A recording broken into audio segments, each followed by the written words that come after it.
Nous ne sommes pas satisfaits de ce verdict pour des raisons que vous comprendrez aisément. Nous nous sommes retrouvés en pénal et vous comprendrez qu'en pénal, pour condamner quelqu'un en pénal, il faut apporter des preuves. Et je mets au défi quiconque d'apporter la preuve que j'ai tué M. Ndiaga Diouf. Je l'ai déjà dit, je me suis défendu, je le répète avec force, je me suis défendu, j'ai défendu aussi des vies humaines. Je ne suis pas un meurtrier et je ne suis surtout pas le meurtrier de M. Ndiaga Diouf. Et je voudrais dire que tous ceux qui ont suivi ce procès, de près ou de loin, peuvent confirmer que le parquet a été incapable d'apporter une quelconque preuve qui puisse démontrer que j'ai tué M. Ndiaga Diouf. Il n'y a pas d'arme de crime, il n'y a aucune expertise balistique, il n'y a absolument aucun élément, aucun argument que le parquet a apporté pour prouver ma culpabilité. La raison pour laquelle nous ne sommes pas satisfaits et nous sommes en train de voir l'attitude à adopter, parce qu'il faut que ça cesse dans ce pays, que pour des raisons politiques, qu'on veuille liquider un adversaire politique. Je rappelle que dans cette condamnation, vous avez entendu 6 mois ferme. À partir de 6 mois ferme, vous comprendrez aisément que j'ai un casier judiciaire qui me rend inéligible pour les élections législatives de juin 2017. Je souhaiterais dire d'abord à M. Macky Sall, parce que c'est de lui qu'il s'agit, que je sois réélu député ou pas, c'est le cadet de mes soucis. Moi, Barthélémy Diaz, j'ai dépassé le niveau de député. Aujourd'hui, je considère que si je dois être député, c'est pour servir les populations. Mais je considère que nous devons nous battre pour que le droit soit dit et qu'il soit bien dit. Je n'ai aucun commentaire à faire sur la décision qui a été rendue par les magistrats.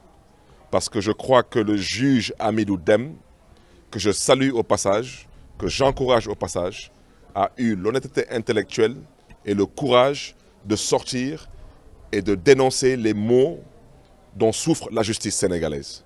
Donc c'est la raison pour laquelle aujourd'hui, au-delà de ce procès, au-delà de ce verdict, nous devons nous battre pour que plus jamais, nous devons nous battre pour qu'une fois de plus jamais le pouvoir politique se permette d'utiliser le pouvoir judiciaire ou le pouvoir législatif pour éliminer les adversaires politiques du champ politique. Parce qu'on veut rendre M. Bamba Fall inéligible, on veut me rendre, moi, Barthélémy Diaz, vous avez tous entendu le verdict, inéligible. Dans les heures à venir, vous allez entendre un débat sur Khalifa Sall.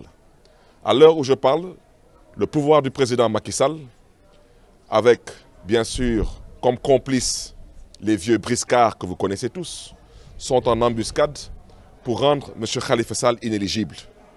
Il faut que les Sénégalaises et les Sénégalais comprennent que ce n'est pas parce que je ne vais pas passer cette nuit en prison que nous avons gagné. Nous n'avons pas gagné. C'est la démocratie sénégalaise aujourd'hui qui a été humiliée. C'est la justice sénégalaise aujourd'hui qui a été titillée. Et nous avons le devoir et la responsabilité de nous battre pour la postérité. Je n'ai pas besoin de m'expliquer plus longtemps sur ce sujet. Je dis que si la justice sénégalaise doit me condamner, la justice sénégalaise doit être en mesure de prouver que j'ai tué Ndiaga Diouf et elle est incapable de le prouver. Il n'y a pas d'arme de crime, il n'y a aucune expertise balistique, il n'y a qu'un petit procureur qui malheureusement considère que Barthélémy Diaz doit être condamné parce qu'il est impoli. Si je suis impoli, j'ai le droit d'être impoli. C'est ce procureur qui considère que Barthélémy Diaz doit être condamné parce qu'il ne respecte pas les autorités judiciaires. Mais bien sûr, je ne respecte pas un procureur qui confond la République avec l'Alliance pour la République. C'est ce même procureur qui considère que je dois être condamné, mais parce qu'on lui a dicté la conduite à tenir. Ceux qui lui ont dicté la conduite à tenir, en l'occurrence M. Sidiki Kaba, est un homme politique, un acteur politique, appartenant au parti présidentiel et militant à Tambacounda. Et il n'honore pas la justice sénégalaise. Donc tous ces magistrats qui, de près ou de loin, ont subi des pressions concernant ce dossier, je leur demande de bien vouloir recevoir mes excuses. Mais je voudrais dire aujourd'hui que nous allons nous battre pour une justice indépendante. Nous allons nous battre pour une démocratie apaisée et une république qui se respecte. Ce verdict ne correspond pas aux attentes des Sénégalais. Si je suis coupable, que la justice sénégalaise n'a qu'à le prouver et me condamner.